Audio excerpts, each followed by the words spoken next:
Welcome to genius online classes. నేటి topic విదేశీ ప్రత్యక్ష పెట్టుబడులు. విదేశీ ప్రత్యక్ష పెట్టుబడులు అనగా ఒక దేశపు వ్యక్తి లేదా సంస్థ మరొక దేశపు ఆర్థిక వ్యవస్థలో చేసే పెట్టుబడులే విదేశీ ప్రత్యక్ష పెట్టుబడులు.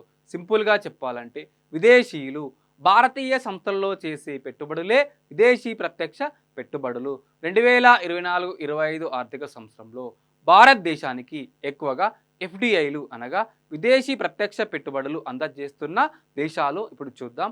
భారతదేశానికి ఎక్కువగా ఎఫ్డిఐలు అందజేస్తున్న దేశం సింగపూర్.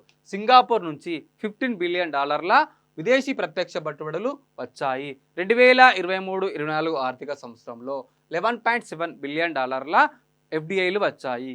గత సంవత్సరంతో పోలిస్తే 2024-25 ఆర్థిక సంవత్సరంలో సింగపూర్ నుంచి ఎఫ్డిఐలు పెరిగాయి. ఎక్కువగా ఎఫ్డిఐలు అందజేస్తున్న రెండవ దేశము మారిషస్.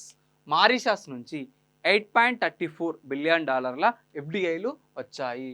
ఎఫ్డిఐలు అందజేస్తున్న మూడో దేశము అమెరికా. అమెరికా నుంచి $5.45 బిలియన్. నెదర్లాండ్ నుంచి $4.62 బిలియన్. నెక్స్ట్ యుఏఈ నుంచి $3.12 బిలియన్.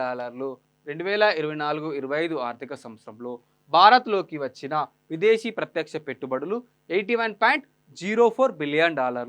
2023-24 ఆర్థిక సంవత్సరంలో భారతదేశానికి వచ్చిన విదేశీ ప్రత్యక్ష పెట్టుబడులు $71.28 బిలియన్. భారతదేశానికి ఎక్కువగా ఎఫ్డిఐలు అందజేస్తున్న దేశం సింగపూర్. భారతదేశంలో ఎక్కువగా విదేశీ ప్రత్యక్ష పెట్టుబడులు అనగా ఎఫ్డిఐలు పొందుతున్న రాష్ట్రం మహారాష్ట్ర. భారతదేశంలో ఎక్కువగా విదేశీ ప్రత్యక్ష పెట్టుబడులు పొందుతున్న రంగము సేవా రంగము.